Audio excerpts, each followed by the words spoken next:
When it comes to Magic the Gathering, few things are as exciting as talking about an upcoming set, and thankfully, that's what we get to do today thanks to a Strixhaven leak.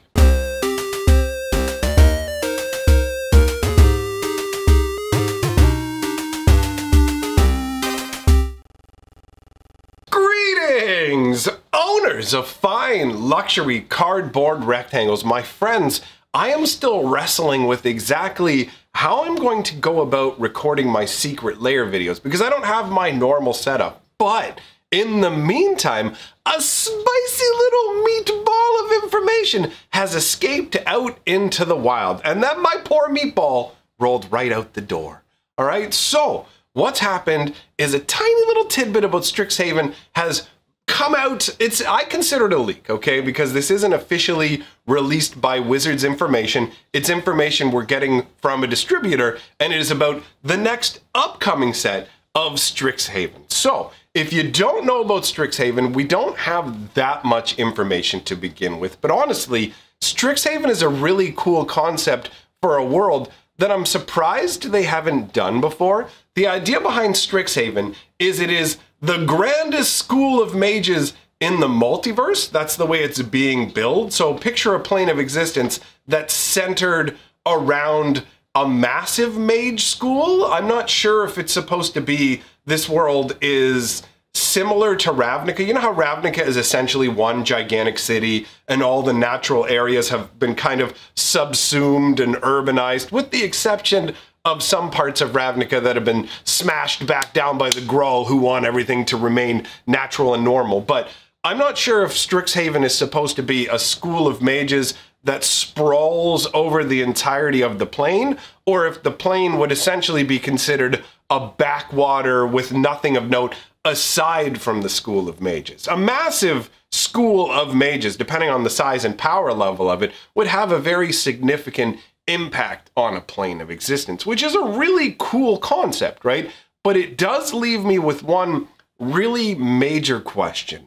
If this is such like a renowned school where there are all these powerful wizards and things like that, why has it never come up before? None of the planeswalkers in the past ever mentioned it or knew about it. Now, I know this isn't really something, like whenever they come up with a new cool concept, you can be like, where was it all along? But when you think about worlds like Kaldheim or Eldraine or like things like that, you go, okay, well, all right, there's like nothing really particularly that would make this a massive destination for people. Whereas a school of mages, why wouldn't you want to go and gain the aid of these mages? So, whatever, that's a minor sort of flavor quibble, and I'm interested to see how they're going to develop that. So ultimately, it's essentially the concept of like a Harry Potter style world, right? But in the Harry Potter world, they had like multiple different wizard schools because they competed with each other. But I think their way they're doing this is just like basically the equivalent of I suppose, one massive like Hogwarts style school, right? I'm not super into Harry Potter like lore or anything like that. I never really got into it because I was a little too old when it came out, but I've always really enjoyed the concept of mage schools, right? It's such a sense of wonder, and I think it's a really cool way to get a view into a fantasy world when you have like a new student at one of these schools and you get like, they get this sense of wonder, especially if it's somebody who hasn't been introduced to magic, right? So either you have like a country bumpkin kind of kid who like goes to the big city and becomes a magic user and that journey, or you have like the Harry Potter style setup where they're literally separated into what is almost like a different plane, right? The mundane versus the magic. But either way, I really like that concept, and I'm really interested to see how Wizards is going to execute it. Now, the leak that we're going to talk about came out from a distributor today. This was sent out by a European distributor. And it's basically a posting, and this is available on Reddit if you want to go and take a look at the post yourself. It says, Magic the Gathering Strixhaven School of Mages Commander Deck Display 5 English. All right, and so the 5 is in brackets, and that the number 5 is actually the most interesting part of this because it helps you to determine what these commander decks will most likely be. And by that I mean, if you want to take, for example, Kaldheim's commander decks as well as Zendikar Rising commander decks, what they've been doing recently is they've been making 2 commander decks. And those, actually, I have to say, I really like the commander decks. I got the Oban Zendikar one. That's what I kind of based my initial foray into Commander on. And I have to say, I really like the current design of these commander decks because they keep the price point lower on them, and you have accessibility to a number of different cards that feel like for the price point you're paying, you're getting a fair bit of value. Sure, they're not like kick down the front door level power, but still, they're pretty good for what you pay and given what Wizards gives us at different price points. But these decks come out in displays of 6, not 5, and that's because they're divided with 3. Each display box that's purchased by a store will have 3 copies of each of the 2 decks. But in this case, for Strixhaven, I was about to say Kaldheim, for Strixhaven, we have it saying that it's a display of 5. And how that's going to work is that's going to be 5 different commander decks. They're not going to send something out where they go, we've got 2 of this commander deck, we've got 2 of this commander deck, and 1 of this commander deck. And it's not going to be a scenario where they're going to send out 5 of just 1 commander deck either. Although I suppose there's the minimal chance for that if we're covering all our bases, but it seems incredibly unlikely that we'll be dealing with a scenario where you would have to order 5 copies of this deck, 5 copies of this deck, 5 copies of this deck, 5 copies of this deck.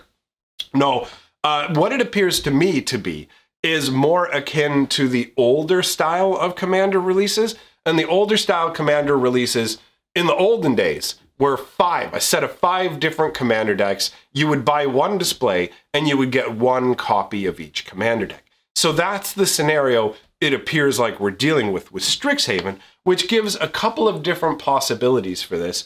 One thing I also do want to mention is that it appears that these decks are going to be more expensive. The Reddit post, unfortunately, wasn't terribly detailed, but it does appear like the cost on these commander decks is going to be higher than the standardized releases that they've done with Kaldheim and Zendikar as well, right?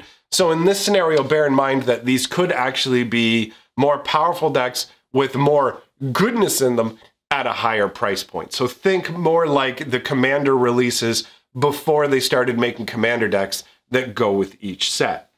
So when we break it down and look at the possibilities here, we're dealing with 5 different commander decks. Now, if you look at it from a thematic concept, first of all, to decide kind of what you can expect, because it's actually really easy to do when you're dealing with something like Strixhaven School of Mages.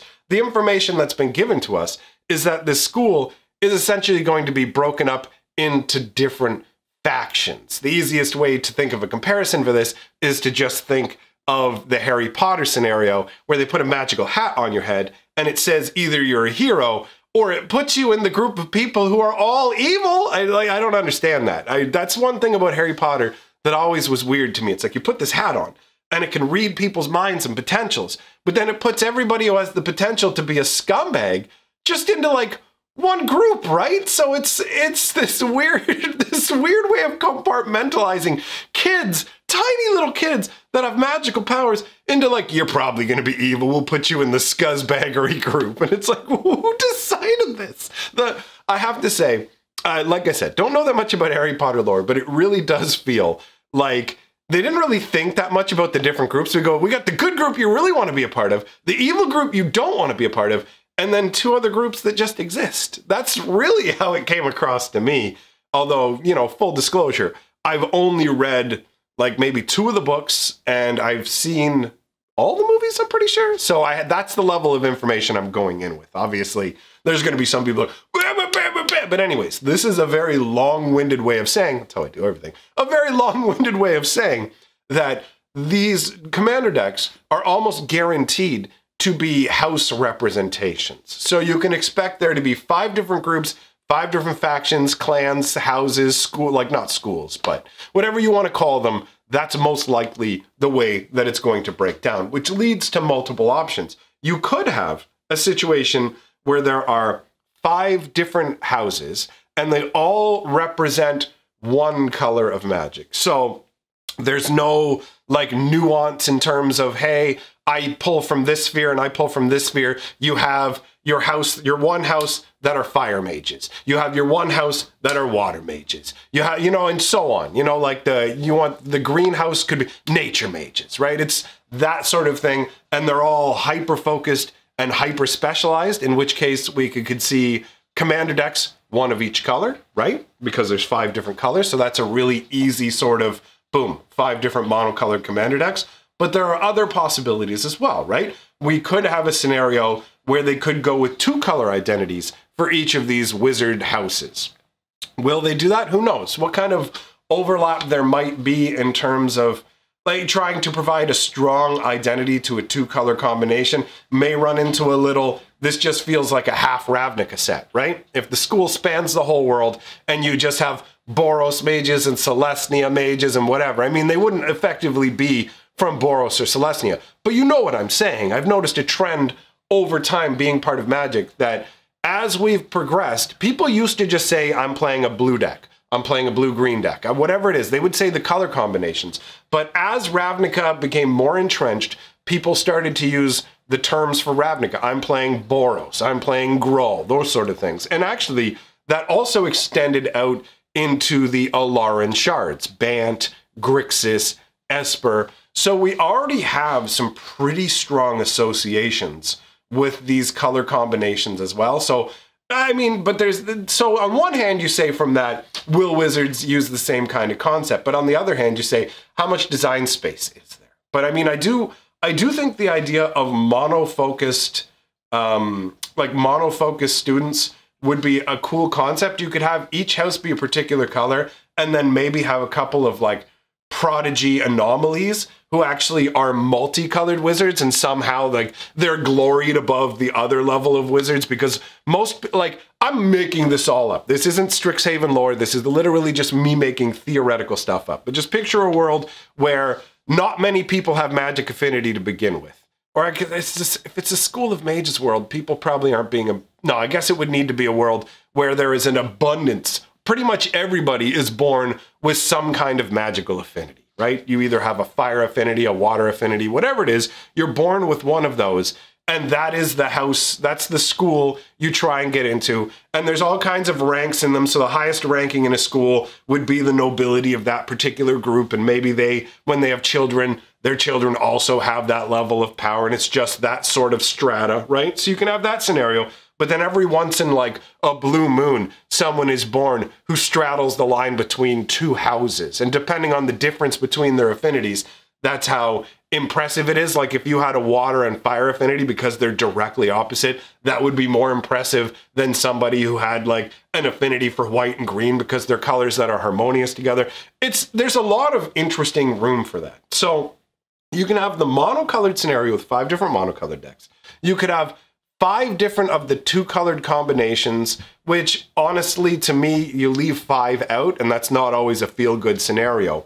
Or you could actually go the full-on Alaran Tarkir method, where you build like 3 color shards and go with that, right? So you could have 5 different houses with 3 different color configurations because we have 5 different decks. So for me, the most likely scenario is actually either scenario A or scenario C. So we have either 5 monocolored decks and monocolored wizard schoolhouses, or we have a big mishmash where maybe this particular house has these 3 colors, but not everybody from the house can utilize all of the colors. Do you know what I mean? And that becomes an interesting question. If you are red and green aligned, do you want to end up in a house that's red and green aligned, but with which 3rd color to add in? I have to admit, I really like the concept of Strixhaven as a world, putting aside my whole, how come nobody went there before kind of almost pedantic level question. But yeah, I'm super stoked about this. I thought the fact that there was going to be 5 different commander decks for this one,